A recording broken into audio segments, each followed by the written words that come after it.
He never chased fame. He never sought the spotlight. And yet, his work became the light that guides billions every day. He wasn't loud, but his silence built an empire. He didn't dream of ruling the world, only of understanding it. And in doing so, he created something that changed the world forever.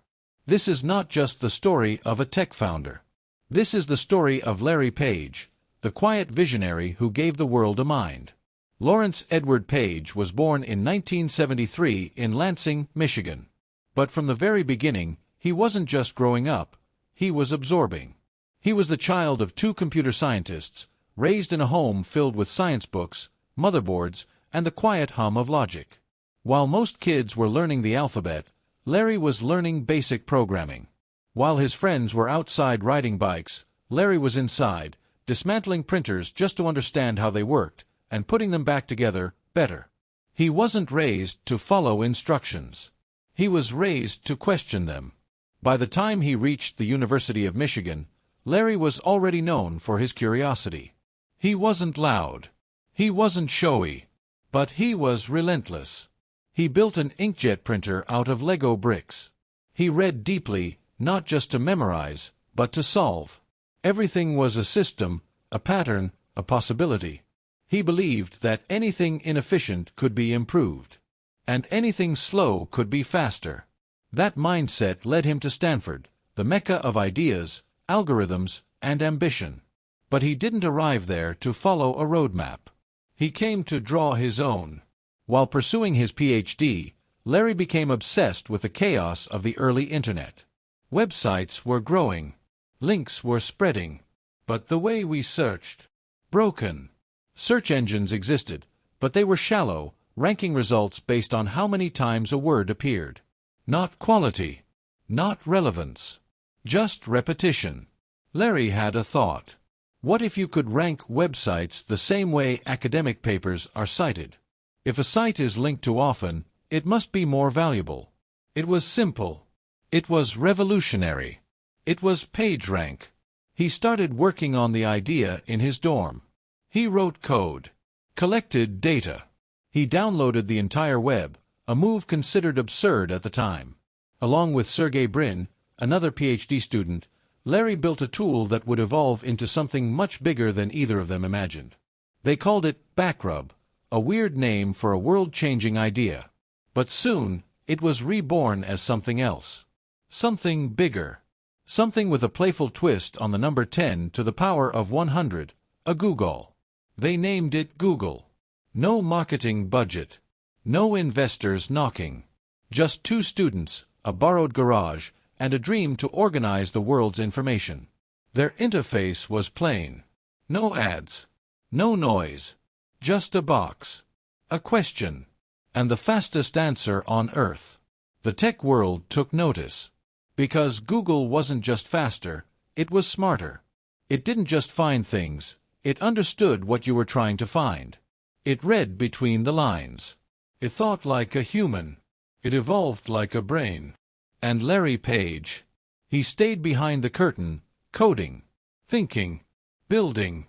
Google exploded. By 2001, it was the fastest-growing search engine in the world. By 2004, it went public. But while investors cheered and numbers soared, Larry kept asking, what's next? He never saw Google as a final product.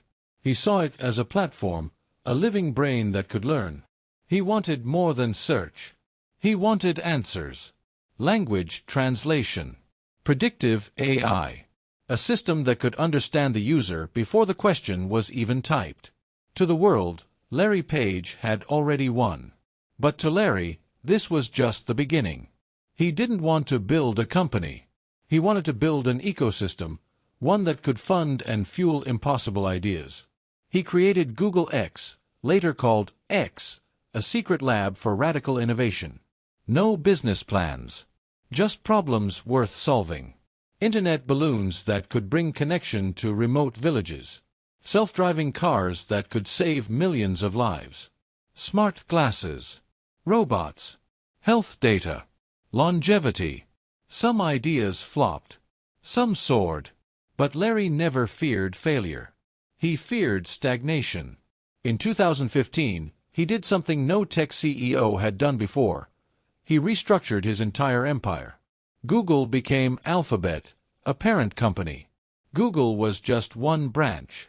The rest, wild bets, moonshots, each with freedom, funding, and a mission. It was a genius move.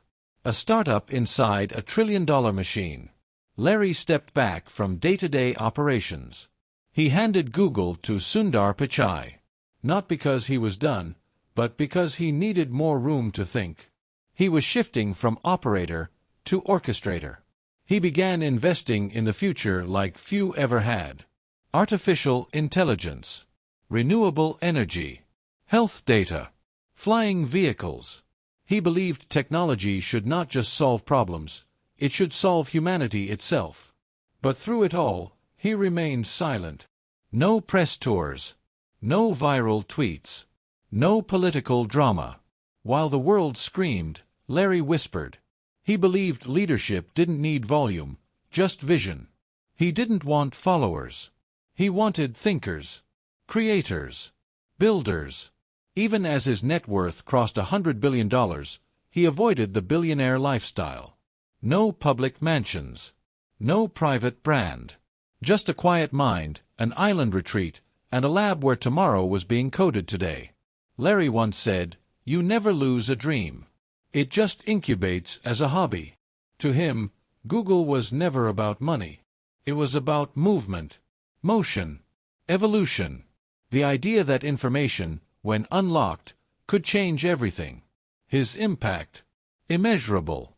Today, Google handles over 8.5 billion searches per day. That's over 100,000 every second. Android, born under Google, powers more phones than any OS in history. Google Maps has replaced the compass. Google Translate, the interpreter. Google Assistant, the new interface between humans and machines. And yet, he remains invisible, almost mythical. No scandals, no chaos, just a machine-like consistency of building, improving, and imagining. What makes Larry Page different is not what he built. It's how he built it. With silence, with depth, with questions that no one else thought to ask. He saw the internet not as a product, but as a puzzle. He saw users not as data, but as humans craving clarity. In a world of noise, Larry Page was signal. In a culture of hype, he was substance. In an age of ego, he was humility wrapped in genius. He never shouted, but his code still speaks. Lightbulb, don't forget to like, comment, and subscribe for more powerful stories like this.